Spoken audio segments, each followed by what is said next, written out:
Hello guys, magandang hapon sa inyo guys. Nandito ngayon ako sa aking mama guys. Kita na siya. Nagbisita ako dito. Ha? Yon. Si An. Oh, si Ana? Ito yung yung bahay nila guys. Maliit lang guys. Yan. Hirap kasi ng buhay guys. Yon. Ito.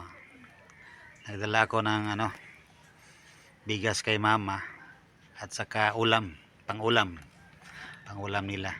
Na si Kuan, si An. Ito guys.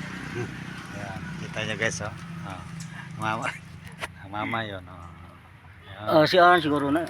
Net. Yan si mama. Okay guys. Mahirap na kasi itong mama ko guys. Ayan. Wala silang makain, binigyan ko ng bigas.